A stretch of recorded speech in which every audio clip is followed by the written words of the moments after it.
نبی علیہ الصلوۃ والسلام فرمائے اتقوا السبع الموبقات، د اوو ہلاکون کو شیزونو نزان بچ گئی. اول نمبر پکې دی شرک. د اوو شیزونو بتا په دنیا او په آخرت کې تباہ کوي.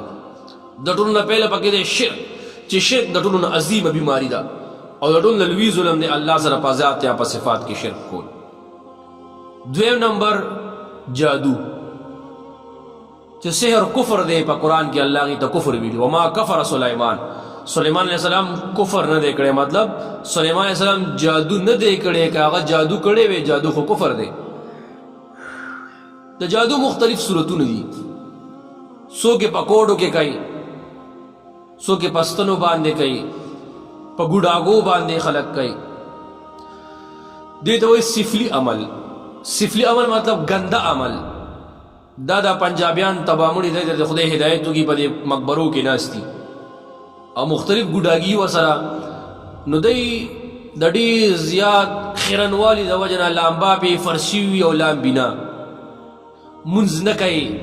د څه شیزونو نه منکر شي د دین نو شیطاني ملګری شي. چې شیطاني ملګری شي بیا د شیطان له کارونه کوي او شیطان د له کارونه کوي. نو دی یو ګوډاګي راوالي او په هغې باندې شیطاني منترونه وایي او په چا باندې چې جادو کوي مثال، نو دا ګوډاګي راوالي او په ذهن کې تصور کې هغه کس راولي او د ګوډاګي په دې خېټه کې اوستن ور ومنډي، په دې خپه کې ولې ور ومنډي، په دې خوله کې ولې ور ومنډي، په دې سر کې ولې ور ومنډي او شیطاني دمونه پې وایي چې د هغې اثر د انسان په وجود باندې کېږي. دیوه جوړ زما د وجود کې څوک ستنې را منډي او دا شته دا شته. دا په نبي علیه صلات وسلام باندې جادو شوی دی، د دواړو جهانو سردار صلی الله علیه وسلم باندې. خو د هغې طریقه بیا دا نه ده چې د مولیانو پسې لاړ شه، څوک به دله پوزه توری او څوک به د شمې بلې او څوک به څه کوي.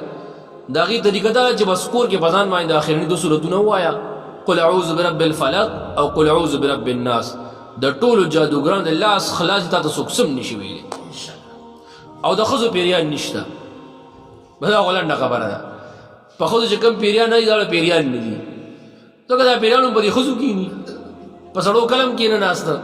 نو د ښځو پیریان خو علما نه مني، بس دماغ خرابېدلي اکثر داسي د ښځې دماغ کمزوری دماغ بیماري وي. نو جادو دویم شیز. دریم یو عام پاک ساک انسان اس بیسا وجل، دا ډېر سخت ظلم دی.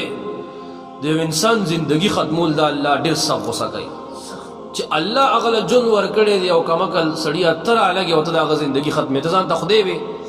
زندگی ختمول خو د الله کار دی. په تصویر الله ډېر سخت خفه هغه په دې حدیث کې نشته خو نورو کې شته. ګوره دا کوم کارونه چې د الله وي او سړی په خپله دي په دې خدای ډېر غصه کېږي.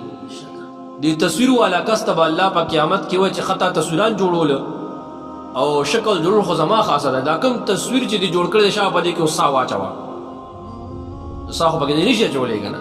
و جهنم کې به تر هغې سوځې تر څو چې تا په دې کې ساه نه اچولي، ساه واچوه بس روځه. نو ساه چېرته اچولی شي بیا. ښه به هر حال نو قتل. څلورم سود چې به زه به مونږ لګیا دی بیان کوو. او پنځم د یتیم مال خوړل، ځکه چې یتیم الله تعالی تا ته پرېښو پلار یې مړ شو، نو ظالمه د هغه تربیت پای ته د هغه مال خوري. نو داسې کس د ده مال خوړل تباهي ده. او شپږم چې د کافر خلاف جهاد له لاړي او بیا د جهاد نه راوتښتېږي، فرار من الحرب بګوړه چې ورته مونږ وایو، داسې کس د خدای ډېر بدي شي. او اووم دا خو لږ په غور واورئ، اووم هغه بیماری چې هغه انسان تباه کوي هغه دی په پاکو ساکو زنانو باندې تهمت لګول. دا ښځې په خپلو کې کښېني او اس بیسه به یو پاکه ساکه ښځه راونیسي، فلاني کره دا شوي او فلانی دا کړي او د حقیقت ته خبر نه وي. د الله رسول فرمایي دا ګناه تباهي ده، دې ګناه نه ځان بچ کړي.